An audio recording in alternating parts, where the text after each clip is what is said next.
ಬೀರನಹಳ್ಳಿ ಕೆರೆಯ ಬಳಿ ಇರುವ ಬಡವರ ನಿವೇಶನ ವಿಚಾರದಲ್ಲಿ 18 ವರ್ಷಗಳು ಕಣ್ಣೀರಿಡುವಂತಾಗಿದ್ದು, ರಾಜಕೀಯ ದ್ವೇಷಕ್ಕೆ 75 ಮನೆಗಳ ಕುಟುಂಬಗಳು ಬೀದಿ ಪಾಲಾಗಿದೆ. ನ್ಯಾಯಕ್ಕಾಗಿ ಅಮರಣಾಂತ ಉಪವಾಸ ಮಾಡುವುದಾಗಿ ತೀರ್ಮಾನಿಸಿದ್ದೇವೆ ಎಂದು ನೊಂದ ನಿವಾಸಿಗಳಾದ ಕಮಲಾ ಮತ್ತು ಗಂಗಾಧರ್ ತಿಳಿಸಿದ್ದಾರೆ. ಪತ್ರಿಕಾಗೋಷ್ಠಿಯಲ್ಲಿ ಶುಕ್ರವಾರ ಮಾತನಾಡಿ 2007ರ ಮೇ 11ರಂದು ನಮ್ಮ ಬದುಕಿನ ಕರಾಳ ದಿನ ಎಂದರೆ ತಪ್ಪಾಗಲಾರದು. ಬೀರನಹಳ್ಳಿ ಕೆರೆ ಅಂಗಳದ 75 ಬಡ ಕುಟುಂಬಗಳು ಕಣ್ಣೀರಿನಿಂದ ನೆನಪಿಸಿಕೊಳ್ಳುತ್ತಿವೆ. ಅಂದಿನ ಬೆಳಗ್ಗೆ ಕಣ್ಮರೆಸಿಕೊಂಡರೆ ಪೊಲೀಸರು ಸಿರನ್ ಗದ್ದಲ ಜೆಸಿಪಿಗಳ ಅನಾಹುತದ ನಡುವೆ ತಮ್ಮ ಮನೆಗಳನ್ನು ಸುಧಾರಣೆ ಹೆಸರಿನಲ್ಲಿ ಜಿಲ್ಲಾಡಳಿತ ನೆಲಸಮಗೊಳಿಸಿದ ದಿನ ಇಂದಿಗೂ ಅವರ ಜೀವನದಲ್ಲಿ ಮಾಸದ ಗಾಯವಾಗಿದೆ. ಅಧಿಕಾರಿಗಳ ಕಠೋರ ಕ್ರಮದಿಂದ 75 ಬಡ ಕುಟುಂಬಗಳ ಮನೆಗಳನ್ನು ನೆಲಸಮಗೊಳಿಸಲಾಗಿತ್ತು.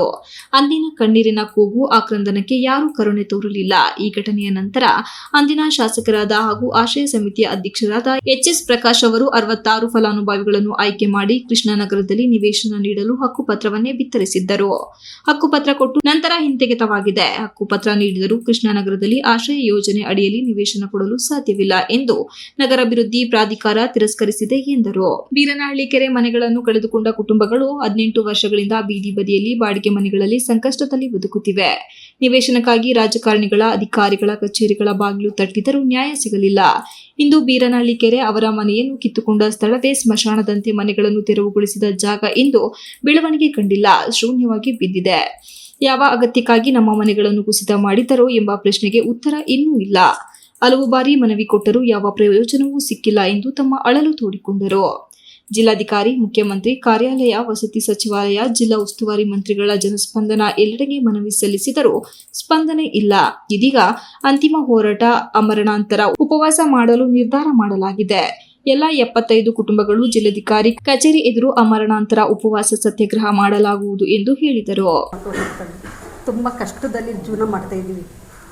ಇಷ್ಟಕ್ಕೆ ನಾವು ಅಧಿಕಾರಿಗಳ ಹತ್ರ ಕೇಳೋದಷ್ಟೇ, ನಮ್ಗೆ ಏನಾದರೂ ಯಾರು ಹೆಂಗಾದರೂ ಮಾಡ್ಕೊಳ್ಳಿ, ನಾವು ಮನೆ ಕಳ್ಕೊಂಡಿರೋ ಅವ್ರಿಗೆ ಅಟ್ಲೀಸ್ಟ್ ನಮಗೆ ಒಂದು ಮನೆ, ಒಂದು ಸೈಟ್ ಆದರೂ ಕೊಡಬೇಕು ಅಂತ ನಾವು ಕೇಳ್ಕೊತಾ ಇದ್ದೀವಿ ಅಧಿಕಾರಿಗಳ ಹತ್ರ. ಒಂದು ಮನೆ ಹೊಡಿಯೋಕ್ಕೆ ಅವ್ರಿಗೆ ಎಷ್ಟು ಅಧಿಕಾರ, ಒಂದು ಮನೆ ಒಂದು ಕೋರ್ಟಿಂದ ಪರ್ಮಿಷನ್ ತಂದು ಕಟ್ಟಿರೋ ಮನೆನ ಹೊಡಿಯೋಕ್ಕೆ ಅಧಿಕಾರ ಇದ್ದೀವಿ.